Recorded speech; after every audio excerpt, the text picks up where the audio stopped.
गजानन मी परार साहेब आहे, गोंदनखेड तालुका जळगाव राज्याचे नमुडारा.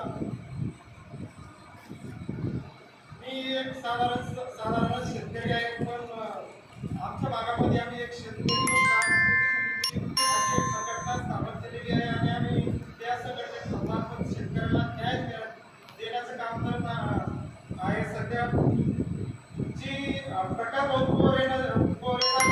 संकल्पना मांडलेली आहे, जे माग 3 शेतकरी त्यांनाच कर्जमाफी भेटल असं मी 100% गॅरंटी देतो की बिना मागितल्याचं काहीच भेटणार नाही.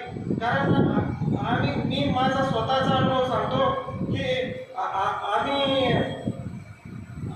जी शासनाची मदत भेटली 2023 ची, ती सर्व शेतकऱ्यांना जवळपास आमच्या बुलढाणा जिल्ह्यामध्ये फक्त कोरडवाहू भेटली आणि आम्ही बालाजी भाऊ सोशे आणि आम्ही भांडून शासनाला ती बागायती मिळवून घेतली. हे सहजासहजी झालं नाही.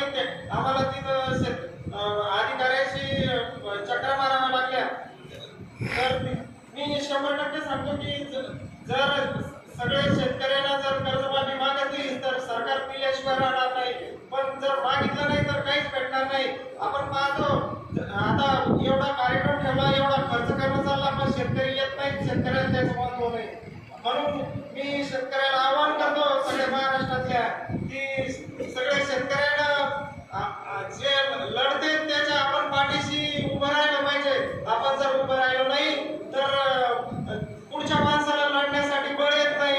शेतकऱ्याला पिकवायचं कळतं पण विकायचं कळत नाही. शेतकरी एका दाण्याच्या 1000 दाणे करण्याच्या नादात आम्ही 1 रुपयाचे 1000 रुपये कसे करायचे हेच विसरून गेलो आणि इथंच आमचा शेतकऱ्याचा घात झाला. म्हणून मी शेतकऱ्याला सांगतो की निवड पिकून जमत नाही, ते विकायचं पण ज्ञान आपल्याला असलं पाहिजे. म्हणून शेतकऱ्यांनी